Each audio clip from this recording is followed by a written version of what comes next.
কবার চান্দ আছে অনেকগুলা কথা।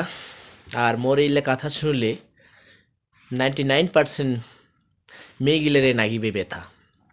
তবে তো আসল কথা আইসা যাক, মনের ভিতর গুড়গুড় আছে, কথালা প্রকাশ করিয়া একটু ভালো দূর থাকির পারো। আমার চ্যানেলা কত না সাদা পাগালা, কত না পাগালা। পাগলা তো না, আমার চ্যানেলা সত্যিকারে অনেক অনেক ভালো।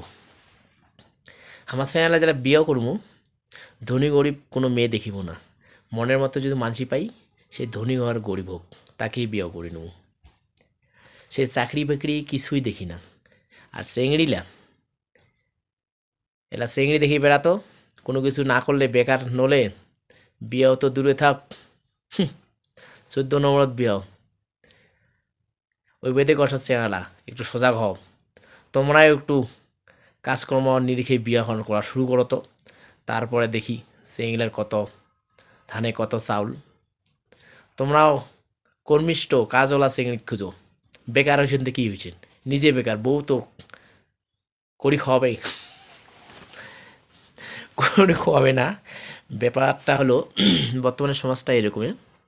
আমার চ্যানেলা অনেক ভালো মনের, অনেক সহজ সরল। আমরা যারা বিয়ে করবো কোনো কিছু দেখি না, আমার মেয়েটা ভালো পালে হয়ে গেল।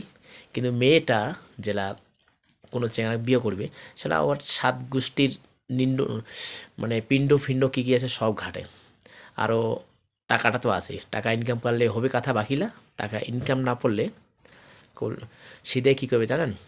করলে তুই মোর কাকা, তুই মোর ভাস্তি, আর মুই তোর ভাস্তি, তোর নত বিয়ে হবার নয়। এই হল বাস্তব কথা। কথাটা শুনিতে খারাপ লাগিবে ঠিকই। অজান্তে যদি কাউকে দুঃখ দিয়ে থাকো, অবশ্যই ক্ষমা করবেন। কথাটা কবার চান্দাছ কোনো মন খুলিয়া, মনটা অনেক হালকা হয়ে গেল। পরে ভিডিওতে দেখা আছে। এই পর্যন্ত সবাই ভালো থাকবেন, ধন্যবাদ।